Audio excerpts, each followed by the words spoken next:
She got some more. Well, one. Is it low up there? Yeah, it's going like that. Okay, I've never seen one.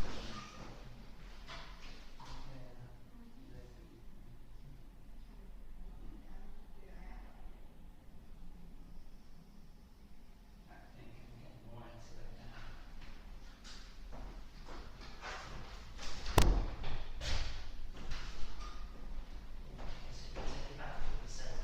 Yeah, I'm just gonna try to remember where we were. So, remember. Okay. So, if we do inject that lateral portion of that ambulance, sorry. So if we do end up injecting that, that elevation, those lines in the lateral portion of the frontalis, which could be a compensation, we will definitely drop it. Okay, so we have to be really careful when we're doing that. So remember, doing a proper assessment and see what's happening, evaluate, and explain the risk to the patient. If they say, well, I really want to get rid of these lines, I don't care. Like, these lines bother me, and maybe it's a male or anybody that doesn't really care about having like more of a V shape or elevation of the brows, or that doesn't use mascara, okay, you can treat it with caution still, because you don't want to end up really dropping their brow and making their eyes look closed. So you could do, you can do a little bit more units. So you could end up putting, yes, your anti-spock. So, sorry, there's this point that I call anti-spock or anti-crazy brow in this area.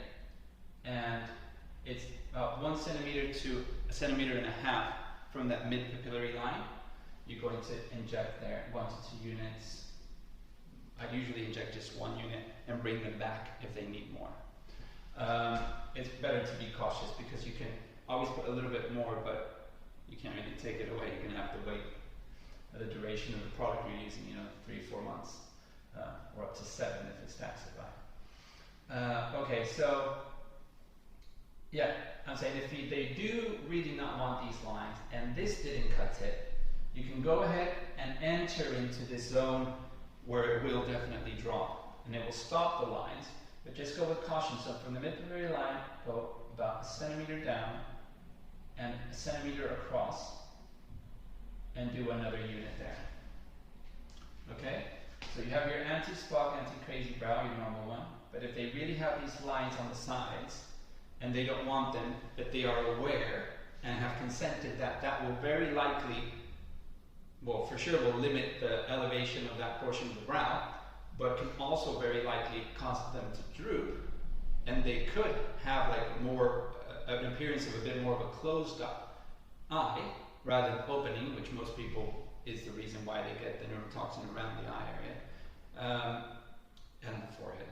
So, as long as they consent, say, yeah, I don't care, just get rid of the lines, because I've had patients like that they insist that they want to get rid of the lines, so they don't care the consequence. There is something else you can do, and to be fair, that is mostly what I do, is that I still do not treat them with the neurotoxin for those particular lines.